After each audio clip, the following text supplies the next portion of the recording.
Obesakuba ngusihlalo webhodi yakwa-Eskom umnumzana Zola Tsotsi uthi owayengumlawuli jikelele uMatsietsi Mukholo wamtsalela umnxeba emva komnxeba owawuvela kobesakuba ngumongameli weli umnumzana Jacob Zuma emxelela ngokunqunyanyiswa kwentlanganiso yebhodi. Uthi okaMukholo wamxelela ukuba ngowayengumphathiswa uLynn Brown ocele ukumiswa kwale ntlanganiso yebhodi kwaye uthi zange anikwe izizathu zokunqunyanyiswa kwale ntlanganiso.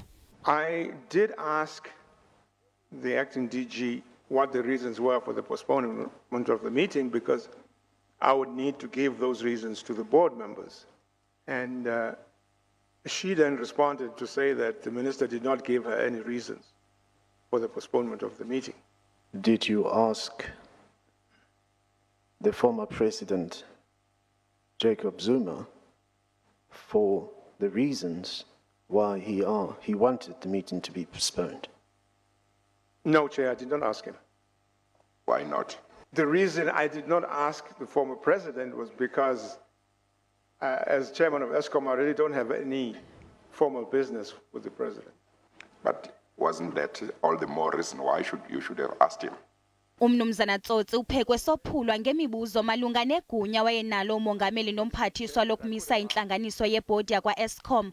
Elingqina limile kwelokuba esona sizathu samenza ukuba thobela umyalelo wokumisa le ntlanganiso kukuba nomlawuli jikelele wakungqinisisa oku, watsho esithi ngumyalelo ovela kumphathiswa kwaye naye akanikwanga zizathu zokumisa le ntlanganiso.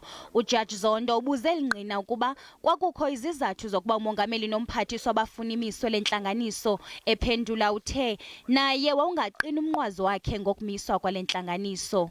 You could see no reason why the minister or the president wouldn't want the board to have its own meeting and discuss those issues. Yes, to the extent that I felt the idea of postponing the meeting was rather strange and rather sinister. Le komishoni saqhuba.